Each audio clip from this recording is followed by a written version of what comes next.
Hello and welcome to a special segment of Market Masters. How will the first quarter FY26 earnings pan out? Will Nifty EPS improve going forward after a rather dull FY25? And what are the top stocks, sectors to invest in if there is a growth slowdown given the tariff uncertainty? To answer all this, I have with me Saurabh Mukherjea, founder, Marcellus Investment Managers. Good morning, Saurabh. Always a pleasure having you with us. Well, first up, this top-down question. The Nifty didn't deliver last year. Of course, there were several mid-caps which outshone, as your own portfolio shows. But what is the expectation for the current year? We have, as always, people starting with 12 and 13%. But is that even deliverable?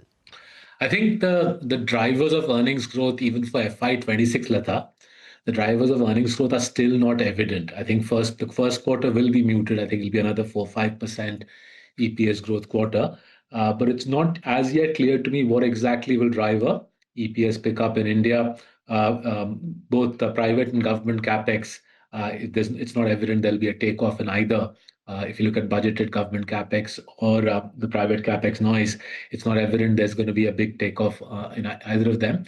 Consumption remains muted. RBI is trying its best to reflate the economy, but as I'm sure you're seeing, bank loan offtake is actually going down, not up. So the big hope I have is the India-US trade deal. I'm hoping that the India-US trade deal will galvanize Indian companies to look at new opportunities. It'll make us more competitive. From what I'm hearing, the India-US trade deal will make us more competitive vis-a-vis China in the American market. So fingers crossed in the India-US trade deal, but as yet, I'm not seeing anything which suggests to me there's an imminent pickup in earnings around the corner. Oh, okay. Well, I'll just throw in a few things that looked positive. You had the huge tax cut, which would mean about 1 trillion for the country as a whole and maybe about 1 lakh rupees for people in a certain tax bracket. As well, as you pointed out, tax cut and CRR cut as well, which will mean banks can become a little more aggressive than in previous cycles, because we've not seen 3% except during COVID years. Yeah. And then, of course, the government's capex is not coming down. It is at a fairly high level compared to historical standards, though I agree that it is not rising at a pace that one would like.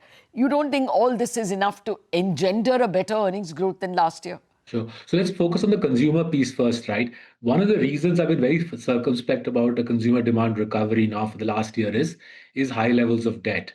If you leave aside home loans, if you leave aside mortgages, on household debt as a percentage of GDP, leave aside mortgages because in India, mortgage debt, home loan debt hasn't really risen materially in the last 4-5 years.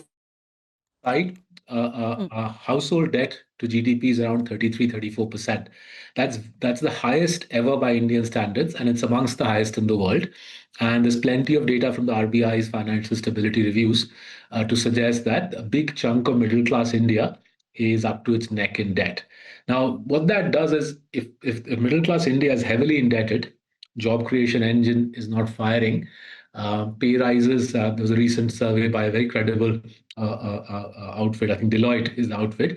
A very credible survey which suggests white-collar pay rises are at a 25-year low. What that suggests is distributing more credit is not going to be jacking up consumer demand. And ₹1 trillion income tax cut is in the broader context of consumer debt a relatively modest amount. So the consumer piece, it's not evident to me, fires very quickly. One area of optimism here, right, if you're looking for rays of hope, is the real estate conk-off, right? The unit sales of real estate have started falling in the last 3 quarters. And I've always found that when real estate demand conks off, that's when consumer demand starts picking. Because when you buy a flat, it sucks up so much of your income that everything else then is put on the back burner. So if real estate demand is conking off and all the signs are it is, that ironically could presage a broader recovery in demand for cars and consumer durables and so on. Okay. All right. So I would assume, therefore, as your note on your consistent performers and on the Marcellus curated portfolio argues, that you are trying to look for companies with moats, companies which can sidestep the overall growth slowdown or the overall, modest level of growth. Yeah. You have a lot of finance companies in them. You have HDFC Bank, Kotak Bank, you have ICICI Lombard, two or three NBFC companies, Bajaj Finserv, Bajaj Finance, Cholamandalam. You still think that there is a very good chance of these companies doing well, despite the fact that they will initially see low margins and, of course, credit growth challenges? Yes, so I think one of the reasons we are doubling down on our holdings in quality lenders, Latha, is the environment has actually become very difficult on the liability side, right? Raising liabilities, getting current and savings account has become really tough.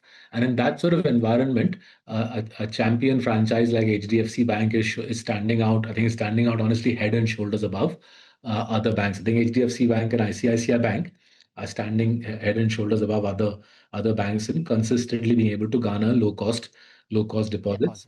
The reason for having an ICICI Lombard is relatively straightforward. It's shown itself to be very capable as an underwriter over the last 20 years or so. I would put it right up there as arguably the best private sector general insurance underwriter, and demand for health insurance, auto insurance, and property and casualty is holding up in what is a soft climate, right? Overall, the valuations piece on a good quality lender like HDFC Bank is also reassuring for us, and hence the predisposition towards the good quality private sector lenders in what is a muted demand environment. Okay. The other two themes that I pick up from investors like you or fund managers has been hotels and hospitals. Because India is becoming more a services consumer, at least the upper part of the K. You have Narayana Hridayalaya, but how do you look at this theme itself? Yeah, so I think the hospitals piece, I think, nicely picked up. I think what's happening is the government has made it pretty clear that they are not going to be building hospitals.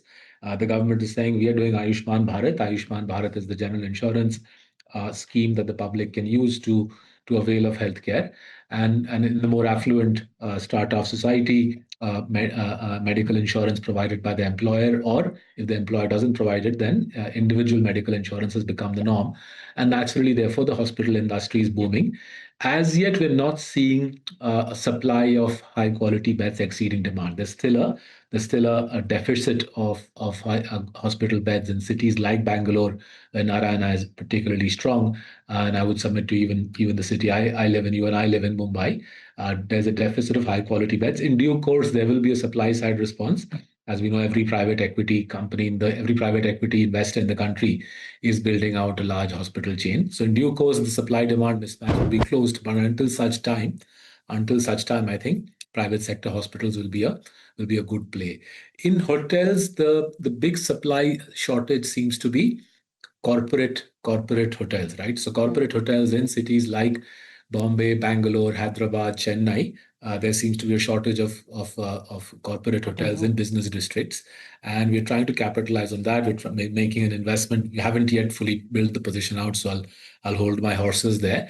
But there does seem to be a shortage on hotels and 3-star, 4-star hotels in business districts, and it's very difficult to get permissions and set that up, and especially in southern India, where the GCC piece is booming. Global executives are coming to India, but there aren't enough beds. We think there's money to be made there. Okay. So you also endorse the hotels and hospitals view. You're seeming to bet on the home building materials. You have Asian Paints, Astral, Pidilite.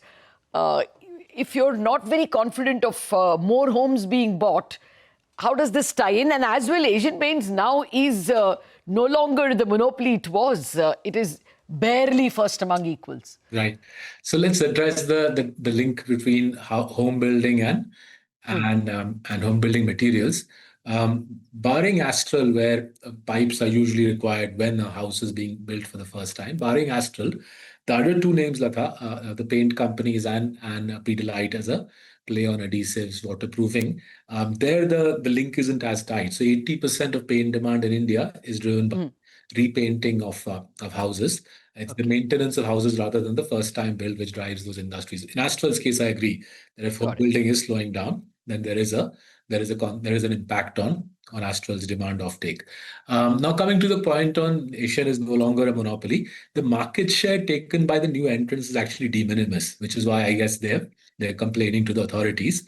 And this has been true for the last 20 years. I don't have data prior to that, but whatever I've seen and read about Asian Paints this century, lots of people have tried to take them on. People have large players from across the world have come and pumped billions into taking on Asian Paints, but they haven't got anywhere. And the usual sequence is come, spend money, complain to the regulator, and then 5 years later, pack up your bags and go somewhere else and try somewhere else. So we're following the time-tested sequence in Asian Paints, and since it's a time-tested sequence and market share gains for new entrants are limited, we are sticking to our guns and staying with a large position in Asian Paints. And I stress again, I'm invested in this stock through our portfolios.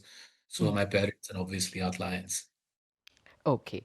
Well, how do you see the EPS growth in your select companies? I mean, even you have given us a table of FY19 to 24 and FY25.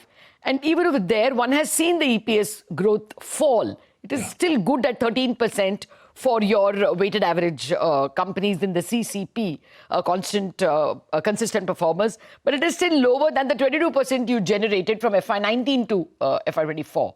So is earnings growth... what's the trajectory you're seeing? So it's a lovely point you bring out. I think overall corporate India earnings growth is down to 3-4%. Yes. Even our investee companies, which used to compound 20% plus, are only compounding now in the low teens, right? But what I've seen in India historically, Latha, is it's when growth evaporates. It's when growth evaporates in the country at large. That's when the market flocks to. That's when the market flocks to quality. So if you think back to the period 2017, 18, 19, the pre-COVID world, right? Growth was tepid. Yes. You had those debacles in the lending sector, Diwan Housing, ILFS, and so on. So growth was tepid and quality did really well in those three sectors.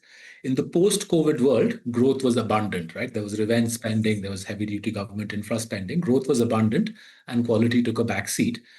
It's only in the last 6 months or so, as the growth environment has become soft, that's when quality has started staging a comeback. That's when, for example, a stock like HDFC Bank has started flourishing again. So ironically, a low growth environment is bad for everybody. Even our companies suffer in a low growth environment, but because our companies suffer relatively less compared to the broader index in a low growth environment, this is exactly the sort of circumstance in which quality stocks start flourishing in India.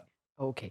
I do want to take up with you what will happen when the trade deal is announced. You said that you're expecting much for India, but that discussion another day. Let's hope that by the time we meet next time, we will have the contours of the deal with the US. Fingers crossed. Thank you very much, Saurabh, for a many-sided discussion on several sectors and the path going forward, both for GDP growth and EPS growth. Wrap up on Bazaar on that note. Chartbusters coming up.